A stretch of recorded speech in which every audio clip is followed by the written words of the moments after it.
Arpa radio पर प्रस्तुत है रक्षाबंधन से जुड़ी कुछ भारतीय किंवदंतियां।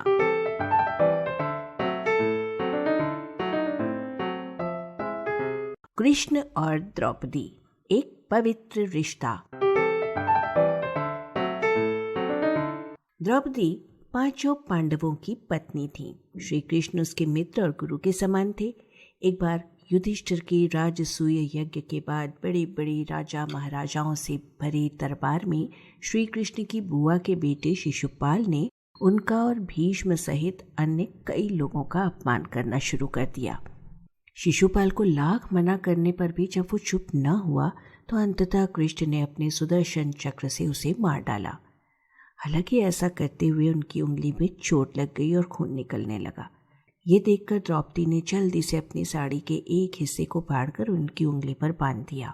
ये देखकर श्री कृष्ण बेहद अभिभूत हो गए और उन्होंने द्रौपदी से कहा, ये उसका उनके ऊपर ऋण है और वो जब भी उन्हें पुकारेंगी वे उसकी रक्षा करने के लिए आएंगे। इसके कुछ समय बाद पांडवों को अपने चचेरे भाइयों कौरवों के हाथों चौपड़ के खेल में बहुत बड़ी हार और अपमान का सामना करना पड़ा। वे अपने राज्य सहित सब कुछ दुर्योधन को हार बैठे थे। दुर्योधन के आदेश पर उसका भाई दुशासन द्रौपदी को जबरदस्ती दरबार में ले आया और उसके वस्त्र हरण की कोशिश करने लगा।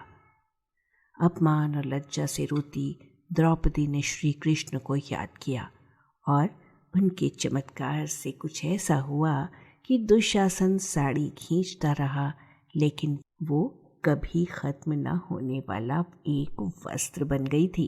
इस तरह द्रौपदी का वस्त्र हरण होने से बच गया। अपने वचन के अनुसार श्री कृष्ण ने द्रौपदी की रक्षा की और उसकी लाज रखी। द्रौपदी ने कृष्ण की उंगली पर अपनी साड़ी का जो टुकड़ा बांधा था वो उसकी राखी ही थी। राजा बलि और देवी लक्ष्मी, वचन की रक्षा। बहुत पहले की बात है, भगवान विष्णु एक कठिन परिस्थिति में फंस गए थे। उन्हें अपने ही भक्त प्रहलाद के पोते और असुरों के राजा बलि के द्वारपाल के रूप में खुद को छिपाने के लिए मजबूर होना पड़ा था। भगवान विष्णु के लंबे समय तक घर से दूर रहने पर उनकी पत्नी देवी लक्ष्मी चिंतित हो गईं। लक्ष्मी ने विष्णु का पता लगाने के लिए पृथ्वी पर जाने का फैसला किया। वो एक ब्राह्मण स्त्री का अवतार लेकर राजा बलि के पास गईं। उससे कहा, मेरे पति काम के लिए कहीं दूर चले गए हैं, क्या मैं आपके यहाँ शरण ले सकती हूँ? राजा बलि ने देवी लक्ष्मी का बहुत ध्यान रखा। वो ये बिल्कुल नहीं जान पाया कि ब्राह्मण महिला वास्तव में एक देवी थी। पूर्णिमा के दिन लक्ष्मी ने बलि की कलाई पर राखी बांधी और साथ ही उसकी सुरक्षा के लिए प्रार्थना की। ये देखकर बलि अभिभूत हो गया। बलि ने ब्राह्मण स्त्री के रूप में छिपी देवी लक्ष्मी से कहा, बहन, आपको मुझसे जो चाहिए वो मांग लो, मैं आपकी इच्छा पूरी करने का वचन देता हूँ। इस पर देवी लक्ष्मी ने कहा, कृपया अपने द्वारपाल को मुक्त कर दें, वो मेरे पति हैं। ये सुनकर राजा बलि चौंक गए। तब भगवान विष्णु और देवी लक्ष्मी ने बलि के सामने अपना सच्चा रूप प्रकट किया। अपने वचन के अनुसार उसने भगवान विष्णु को अपने घर लौट जाने का अनुरोध किया। आज भी इसे भाई बहन के पवित्र प्यार को दर्शाती राखी की सबसे प्रसिद्ध कहानियों में से एक माना जाता है। इसीलिए कई जगहों पर अपनी बहन के प्रति बलि की भक्ति को दर्शाने के लिए राखी के त्योहार को बलेवा के नाम से भी जाना जाता है। हुमायूं और रानी कर्णवती, बहन सबसे पहले। ये रक्षाबंधन से जुड़ी एक सच्ची कहानी है जो भारत के इतिहास में दर्ज है।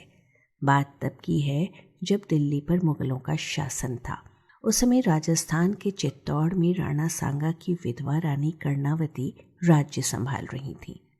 वैसे तो चित्तौड़ का राजा उनका पुत्र राणा विक्रमादित्य था, लेकिन संभालने के लिए उसकी आयु काफ़ी कम थी। ऐसे में गुजरात के शासक बहादुर शाह ने चित्तौड़ पर आक्रमण कर दिया।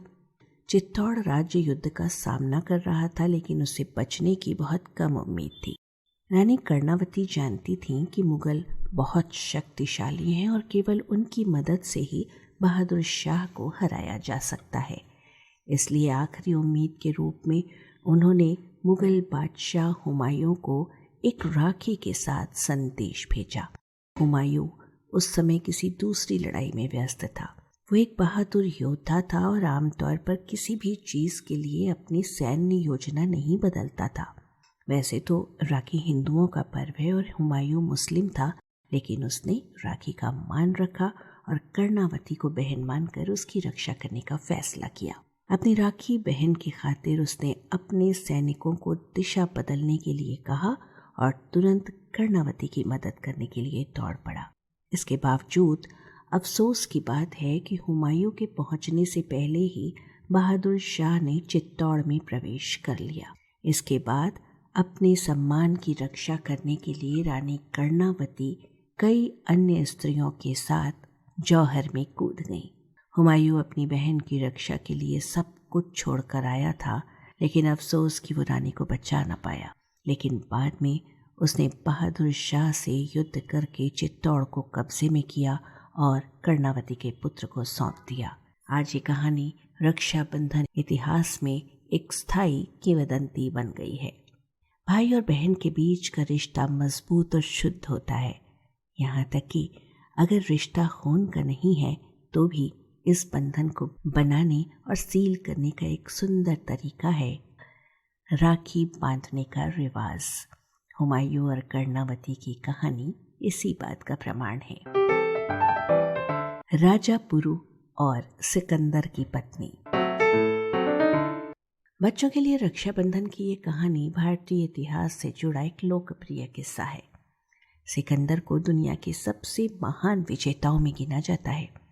जब सिकंदर ने भारत पर आक्रमण किया तो उत्तर पश्चिम भारतीय राज्य आम्बी के शासक राजा पुरु, जिन्हें पोरस के नाम से भी जाना जाता है, उनके साथ उसका युद्ध होने वाला था। राजा पुरु बेहद वीर और कुशल योद्धा थे। तब सिकंदर की पत्नी रोक्साना अपने पति की रक्षा को लेकर बहुत चिंतित हो गई थी।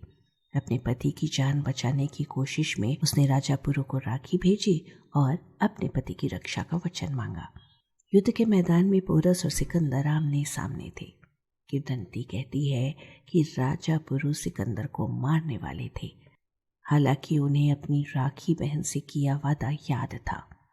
पुरु ने सिकंदर को नहीं मारा। भाई के तौर पर किए गए अपने वादे और रक्षा बंधन का महत्व उनके लिए किसी भी लड़ाई को जीतने से ज्यादा महत्वपूर्ण था। यमुना और यम, अमरत्व का वरदान। रक्षाबंधन त्योहार के पीछे की ये कहानी सबसे प्राचीन है और इस दिन मनाई जाने वाली रीतियों जैसे भाई की आरती उतारना, मिठाई खिलाना आदि कई परंपराओं को समझाती है। मृत्यु के देवता यम और यमुना भाई बहन थे। हालांकि 12 वर्षों तक यम ने अपनी बहन से मुलाकात नहीं की थी। यमुना बहुत दुखी थी। वो अपने भाई को बहुत प्यार करती थी और उससे मिलना भी चाहती थी। वो मदद के लिए देवी गंगा के पास गई। देवी गंगा ने यम को उनकी बहन के बारे में याद दिलाया और उनसे जाकर मिलने को कहा। यमुना बहुत खुश हुई। उसने यम का भव्य स्वागत किया। बहुत सारे पदार्थ बनाकर उन्हें खिलाए और उनकी कलाई पर राखी भी बांधी। यम अपनी बहन के प्रेम से इतना प्रभावित हुए कि उन्होंने उसे अमरता प्रदान कर दी। उन्होंने ये भी घोषणा की कि कोई भी भाई जिसने राखी बंधवाई है और अपनी बहन की रक्षा करने का वादा किया है, वो भी अमर हो जाएगा। उस दिन के बाद से ही ये परंपरा शुरू हुई कि राखी के अवसर पर भाई अपनी बहनों से मिलने जाते हैं और बहनें अपने भाई को चिरायु बनाने के लिए उनकी कलाई पर राखी बांधती हैं। इसीलिए कहते हैं भाई बहन का प्रेम अमर होता है। आप सुन रहे हैं रेडियो अर्पा,